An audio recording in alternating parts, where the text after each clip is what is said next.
Welcome to Empowered Educator, the podcast that fuels your journey toward impactful leadership.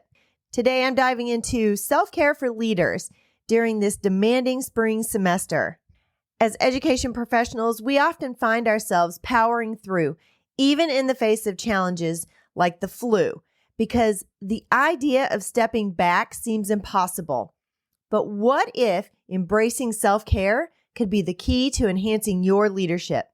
Stay with me as I explore how prioritizing your well-being can prevent burnout and empower you to lead with clarity and inspiration.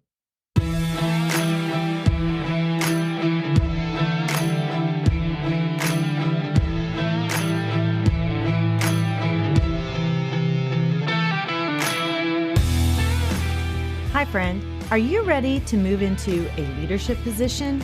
Do you have interests and ambitions that you want to pursue, but feel like you don't know how to take that next step? Maybe you want to start your own coaching or consulting agency. I'm Mel, and I help educators define their career path through correct mindset, knowing your options, and getting prepared for your career transition. I will show you how to level up your leadership skills, share your expertise in a new way, create impact on a larger scale, and put your leadership in motion. As an educator for over 20 years, I started to feel underused and like I had more to give. I knew when the time had come for me to leave the classroom and affect change on a larger level. Now, I'm ready to help you determine where your talents and skills mesh with your passions and interests, put your leadership in motion, and move into that next phase of your educational career journey. Let me help you define your career path by having the right mindset, knowing your options, and getting prepared for that next leadership position. So power up and put your leadership in motion. Hey, Empowered Educators. Welcome back to the show. I'm your host, Dr. Mel. I am super delighted to have you here with me today. As you might hear in my voice, I am a little under the weather. So this will probably be a little bit shorter of an episode because I don't want you to have to listen to this voice for very long, but I did want to bring you something today. I'm pretty sure I have the flu. My son is a nurse and he said that he thinks that's probably what it is. But of course, with new insurance and all the things, I am not able to get into any doctors to see about things. And he said, well, you've already passed the point where they can give you Tamiflu anyway, so tough it out. So that's where I'm at. And I thought, what better topic than self-care, especially during this busy season. This is flu season. This is cold season, allergy season. And we tend to, as educators, just keep pushing through and pushing through and pushing through until something has to give. And that's usually our health. And I know that self-care is something that we don't really think about as a leadership strategy, but it really can be a leadership strategy. So think about reframing self-care as one of your leadership strategies going into or as a new building leader. Self-care is not a luxury. It's an essential leadership strategy. When you prioritize your well-being, you set a powerful example of resilience and balance for your team and your students. This shift in mindset can really transform your leadership approach, enabling you to sustain your energy and your enthusiasm throughout this second semester. Throughout both semesters, but specifically second semester. Sometimes as a school administrator, a building leader, you can find yourself overwhelmed by the demands of the role that you're in. But by integrating self-care into your routine, you become more effective and present, and you're able to inspire your team to follow your lead. And when you take care of yourself first, you're able to lead with greater clarity and purpose. Ultimately, you're going to benefit your entire school community. So your action step is, for this week, identify one self-care practice that resonates with you. It could be as simple as dedicating 10 minutes each morning to meditation or enjoying a quiet cup of coffee with Jesus. That's what I do. I have my Jesus and my coffee first thing every morning.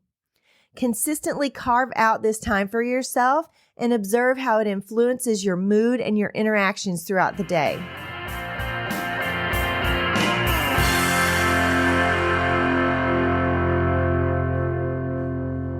One thing we do, especially as a new building leader, is we try to take on all of the responsibilities. I know I did that when I was a brand new building leader.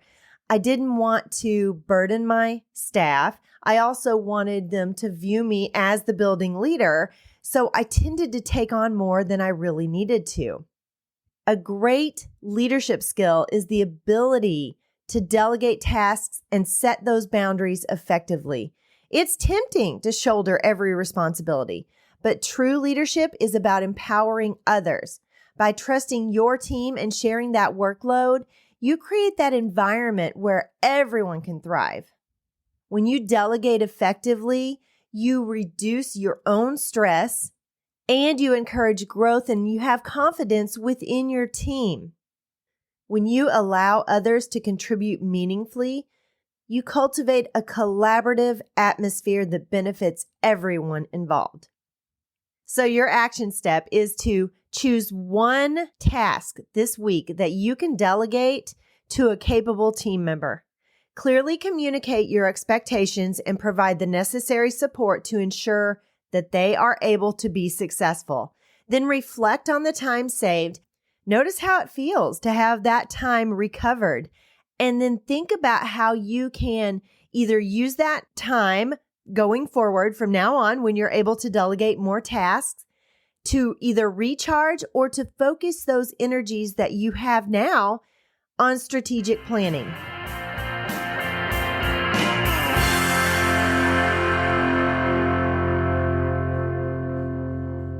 And the last point I want to make today is incorporating mindfulness and reflection into your daily routine and how transformative that can be.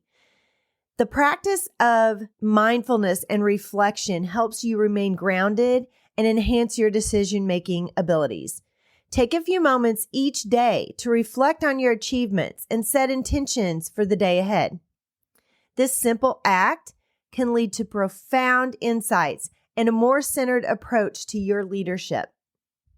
When you dedicate time to reflection, you're going to gain more clarity and strength, enabling you to navigate those challenges with poise and grace. And mindfulness is not just a personal practice, but it's actually a leadership tool that can enhance your impact. Your action step is to either begin or end your day with a 5-minute mindfulness exercise. Focus on your breathing and acknowledge your thoughts without judgment, and set positive intentions for your leadership. Remember, self-care is not an indulgence. It's an essential foundation for impactful leadership. By integrating self-care practices into your life, you not only enhance your own well-being, but also become a more effective and inspiring leader. So during this busy spring semester, let self-care be your guide to support you in leading with passion, purpose, and resilience. This week, I challenge you to embrace your own self-care practices, whether it's taking a mindful walk, delegating a task, or simply allowing yourself the grace to rest. Make it a priority. Thank you for joining me today on Empowered Educator. Remember, your well-being is the foundation of your success. And don't forget to hit that subscribe button for more empowering episodes and share this podcast with a colleague who might benefit.